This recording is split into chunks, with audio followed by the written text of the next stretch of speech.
आप देख रहे हैं हमारा खास कार्यक्रम विश्लेषण, जिसमें आज बात होगी मैनपुरी की महाभारत की, जहां मुलायम राजनीतिक विरासत उनकी जो है उसे बचाने की लड़ाई चल रही है। समाजवादी पार्टी ने प्रशासन पर सरकार के दबाव में काम करने का आरोप लगाया है, जिससे सूबे की राजनीति गर्म हो गई है। तो वहीं एक सियासी पारा शिवपाल की सीबीआई जांच को लेकर बढ़ा है, जिसको लेकर अखिलेश यादव ने सरकार के खिलाफ जंग छेड़ दी है।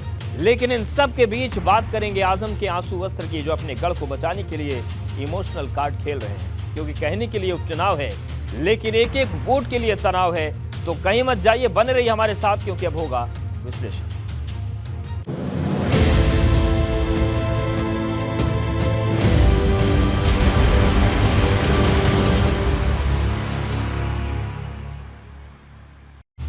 तो बात मुलायम की राजनीतिक विरासत की, लाल किले में तूफानी सियासत की, क्योंकि जैसे जैसे चुनाव की तारीख नजदीक आ रही है, मैनपुरी में सियासी बयानबाजी तेज हो रही है। आज अखिलेश यादव ने आरोप लगाया कि चुनाव में एक जाति विशेष को टारगेट किया जा रहा है। अखिलेश से पहले ऐसे ही आरोप डिंपल यादव ने भी लगाए थे, लेकिन भाजपा मैनपुरी को चुनावी ताबूत की आखिरी कील बता रही है।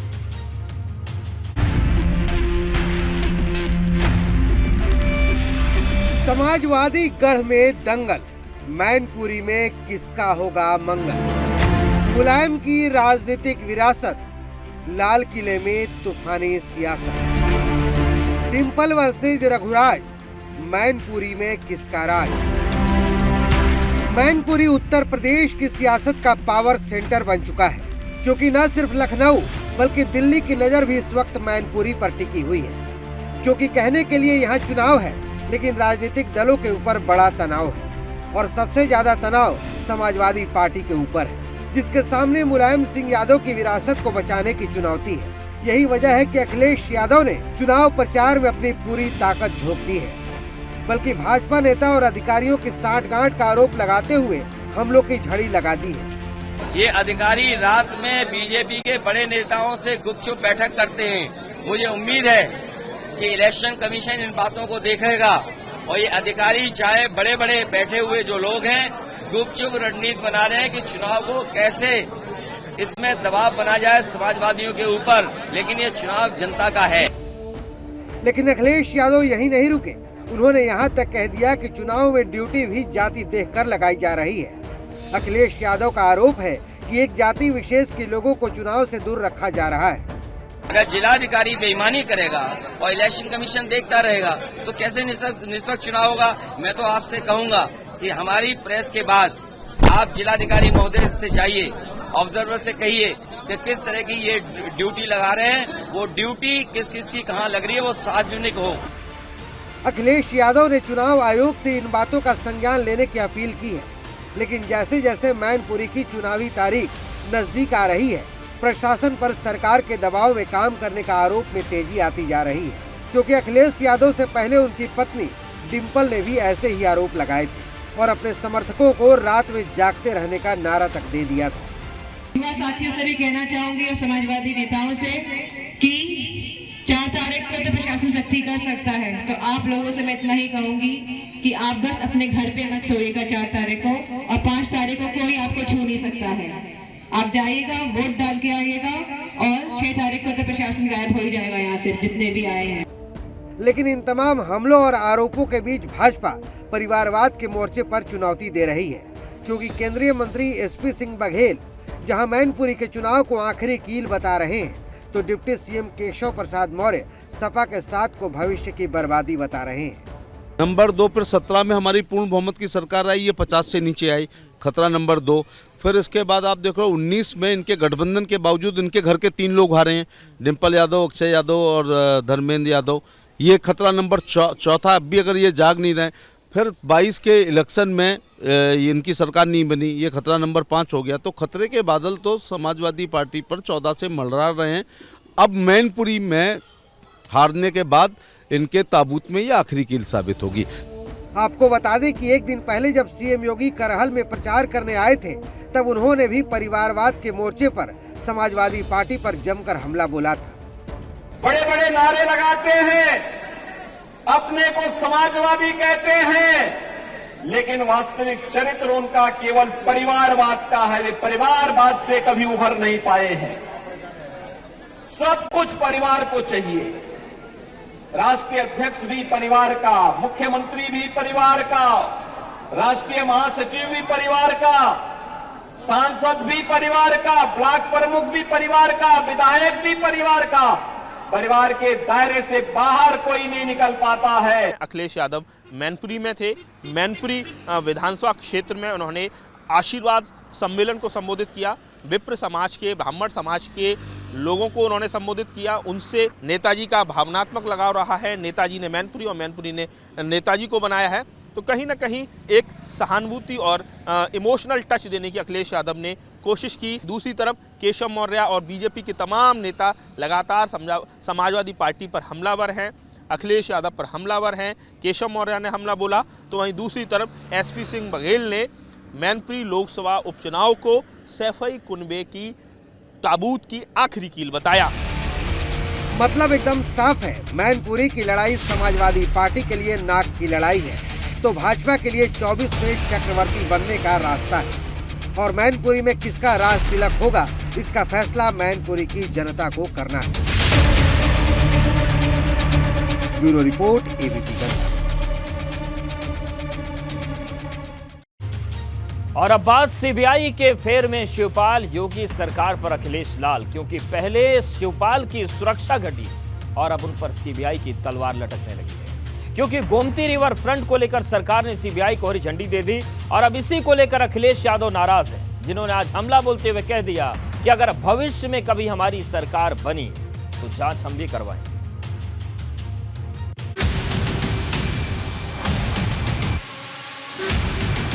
सीबीआई के फेर में शिवपाल, योगी सरकार पर अखिलेश लाल। तो ये याद रखें भारतीय जनता पार्टी के लोग, दिन किसी के एक जैसे नहीं रहते हैं। आपकी भी जांचें होंगी, आपके लोग भी फंसेंगे। पहले सिक्योरिटी घटी, अब सीबीआई जांच को हरी झंडी मिली।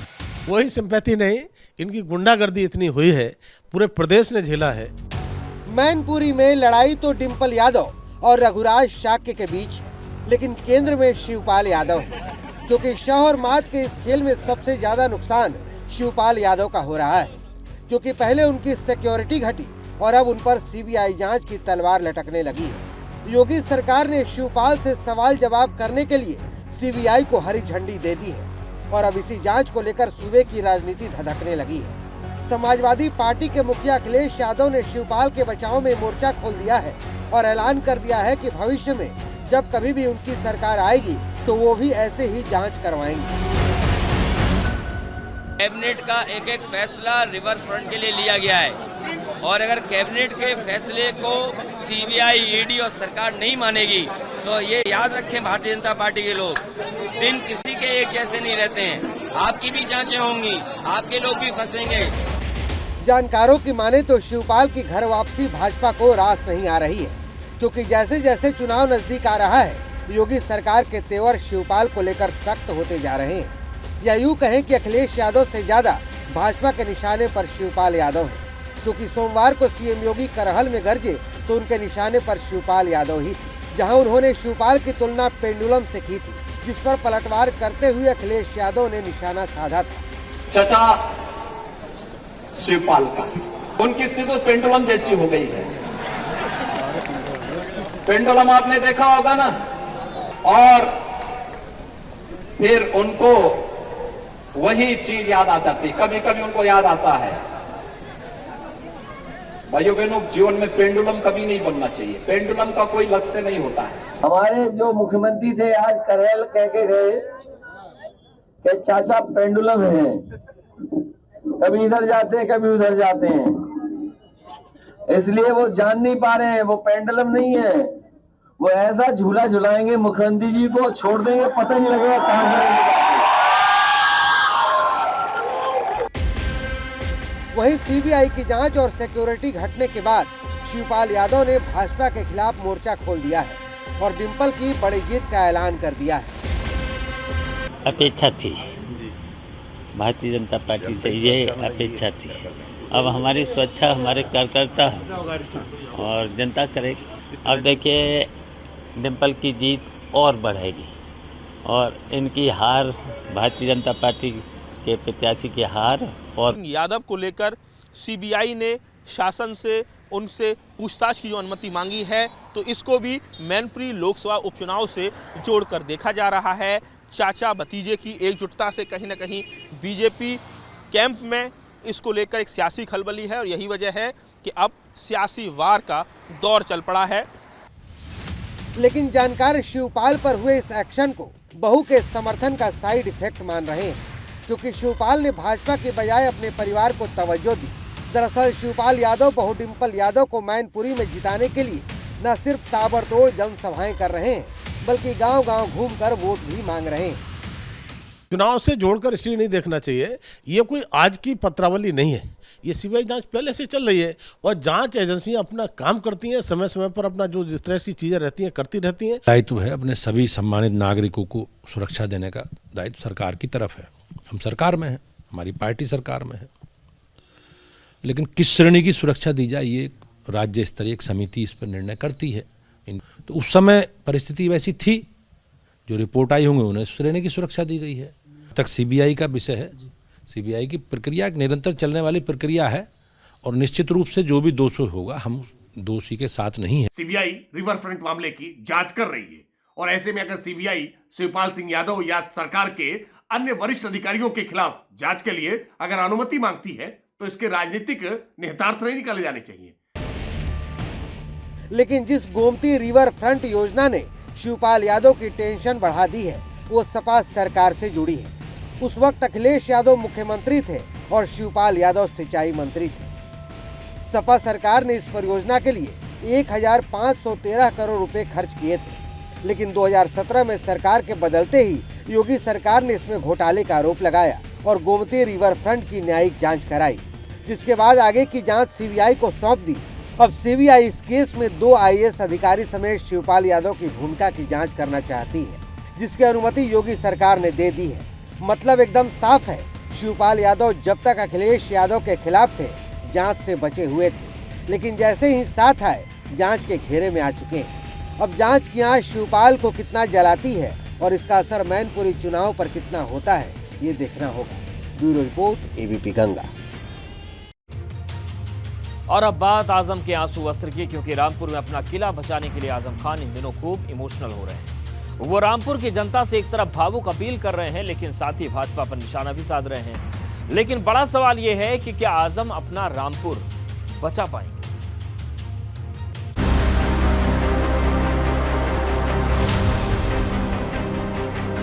मुझे उम्मीद है हमारे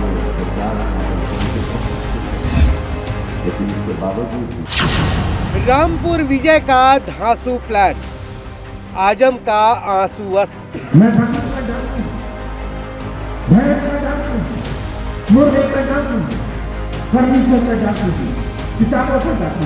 गढ़ बचाने के लिए आजम का इमोशनल कार्ड, रामपुर में सियासत धुआंधार। रामपुर के लोगों, तुमने मेरे पर झूठी मुकदमे की। जिस तरह मैनपुरी में अखिलेश के सामने अपने पिता की विरासत को बचाने की चुनौती है, वैसे ही रामपुर में आजम खान के सामने अपने गढ़ को बचाने की चुनौती है, क्योंकि अखिलेश मैनपुरी जीतने के लिए मुलायम के नाम का सहारा ले रहे हैं, तो आजम रामपुर बचाने के लिए इमोशनल कार्ड खेल रहे हैं। हम कानून से भी ये साबित नहीं कर सके कि मेरा बच्चा है। कैसा बदनसीब बात, कैसी बदनसीब है माँ। यहाँ कितने लोग खड़े हैं, कितने बाप और कितनी माए।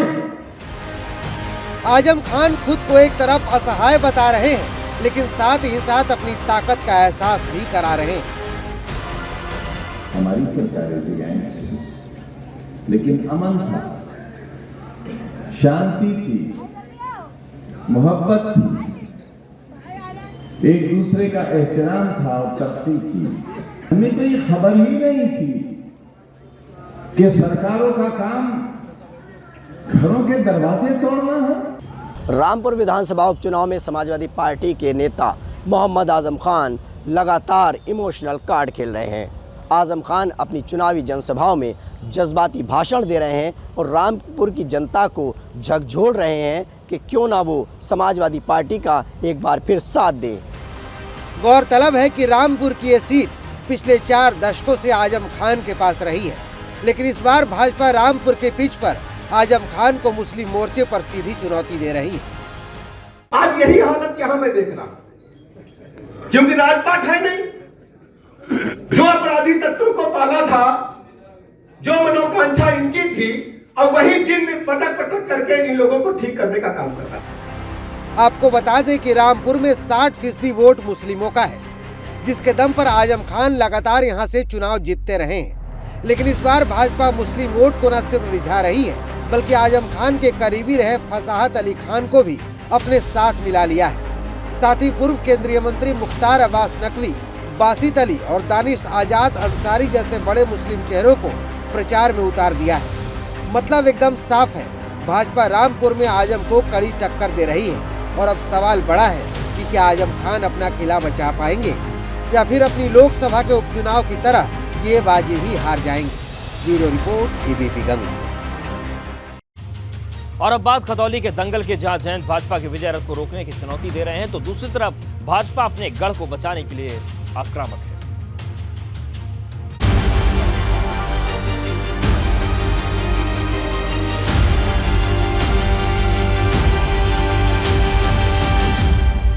पश्चिमी यूपी का सबसे बड़ा चुनाव, जयंत वर्सेस संगीत की लड़ाई जीत के लिए ताकत दिखाई। खतौली में उपचुनाव भले ही मदन भैया और भाजपा की राजकुमारी सैनी के बीच हो, लेकिन सियासी लड़ाई जयंत चौधरी और भाजपा के महारथियों के बीच नजर आ रही है। क्योंकि जयंत चौधरी भाजपा के विजय रथ को रोकने की चुनौती दे रहे हैं, तो भाजपा की तरफ से फायर ब्रांड नेता संगीत सोम जयंत पर जुबानी हमले बोल रहे हैं। जो आज स्थितियां हैं, जो महंगाई है, जो आर्थिक तंगी है, जिसका प्रभाव हर घर पे पहुंचा है, बिजली का बिल कोई गांव में तो चुका नहीं सकता। इन्होंने वादा किया था किसान के लिए, जो हम बिजली के बिल किसानों के घर नहीं आएंगे। रोजगार पे लाखों का दावा करते हैं। अब फिर दोबारा लखनऊ में समिट होने जा रहा है, शायद फरवरी महीने में दोबारा एक इन्वेस्टर समिट करेंगे और दावा करेंगे, कोई हो सकता है इस बार 10 लाख करोड़ का दावा कर दें। लेकिन ये निधि, ये पैसा कहाँ आ रहा है, ये पूंजी कहाँ प्रदेश में आ रही है, कहाँ निवेश हो रहा है, कहाँ नई नौकरी बन पा रही है? खतौली में तो बनी नहीं है। तो इसका जवाब इनको देना चाहिए। जयंत जी को भी पता है, अगर वोट उनके पास होती तो घर घर पर्ची बांटने नहीं जाते। पहली बार घर घर पर्ची बांटने गए। ये भारतीय जनता पार्टी के कार्यकर्ताओं की हिम्मत है जो उन्हें घर घर पहुंचा दिया। आपने पूरे गांव में आप घूम के देख लो, अगर एक आदमी कहने वाला मिल जाए किसी को वोट देंगे, नहीं देगा। एक तरफा भारतीय जनता पार्टी को वोट देंगे। और दरअसल जैसे जैसे चुनाव की तारीख नजदीक आ रही है, सियासी गर्मी बढ़ती जा रही है। यहाँ जयंत चौधरी एक एक दिन में 12-12 रैलियां कर रहे हैं, लेकिन जयंत के सामने भाजपा एक एक करके अपने महारथी उतार रही है। क्योंकि नंदकिशोर गुर्जर से लेकर संजीव बालियान और संगीत सोम लगातार प्रचार कर रहे हैं। खतौली की रणभूमि में जयंत चौधरी बीजेपी के खिलाफ माहौल बनाने के लिए गांव-गांव जा रहे हैं, तो वहीं बीजेपी के नेता जयंत चौधरी और उनके प्रत्याशी मदन भैया पर शब्द भेदी बाणों की बौछार कर रहे हैं। ऐसे में बीजेपी के फायर ब्रांड नेता संगीत सोम की एंट्री ने खतौली के मुकाबले को और ज्यादा दिलचस्प बना दिया है। लेकिन अब जयंत की टक्कर सीएम योगी से होने वाली है, क्योंकि बुधवार को सीएम योगी प्रचार करने वाले हैं। देखिए, ये दावा करते हैं कि डबल इंजन की सरकार चला रहे हैं। अब खतौली की जीत दर्ज करके कोई ट्रिपल इंजन तो मिलने वाला नहीं है, तो सरकार इनकी ज्यों की त्यों रहनी है। इतनी ताकत जनता ने इनको दे दी। सबसे पहला काम इनको करना चाहिए कि उस काम को जमीन पे उतारें। जो उनका घोषणा पत्र था खुद ये भूल गए, हम तो रैलियों में उनको याद दिला रहे हैं। मतलब एकदम साफ है, खतौली का सियासी पारा अब तक जितना चढ़ा था उससे ज्यादा अब चढ़ेगा। या यूं कहें कि खतौली में ऊंट किस करवट बैठेगा, इस रैली से तय हो जाएगा।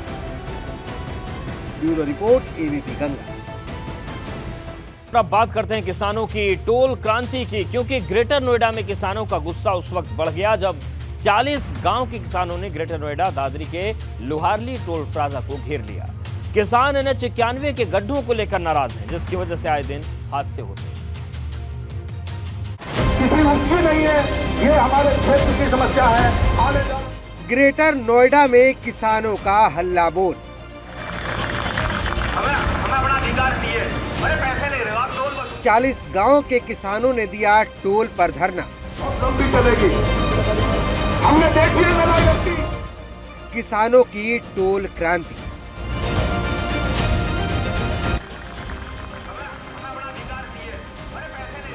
ये सिस्टम की अनदेखी के खिलाफ किसानों की ललकार है, क्योंकि जब लाख शिकायत करने के बाद प्रशासन ने नहीं सुनी तो किसानों ने अपनी बात सुनने के लिए ग्रेटर नोएडा दादरी के लुहारली टोल प्लाजा को फ्री करा दिया।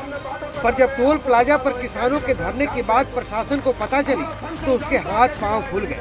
दरअसल किसानों की शिकायत थी कि एक तरफ यूपी सरकार गड्ढा मुक्त सड़क का अभियान चला रही है, लेकिन NH 91 पर हुए गड्ढे हादसों को दावत दे रहे हैं। इन गड्ढों की वजह से आए दिन हादसे होते हैं और हाल ही में हुए एक हादसे के बाद गांव वालों का गुस्सा इतना बढ़ गया कि उन्होंने टोल प्लाजा को ही घेर लिया।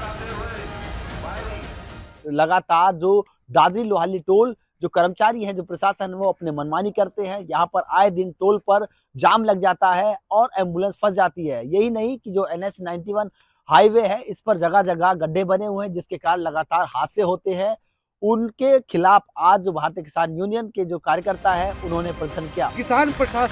किसानों ने प्रशासन को अल्टीमेटम दे दिया है कि अगर इन गड्ढों को नहीं भरा गया तो आने वाले दिनों में ये विरोध और ज्यादा बढ़ेगा। Bureau report, ABP Ganga.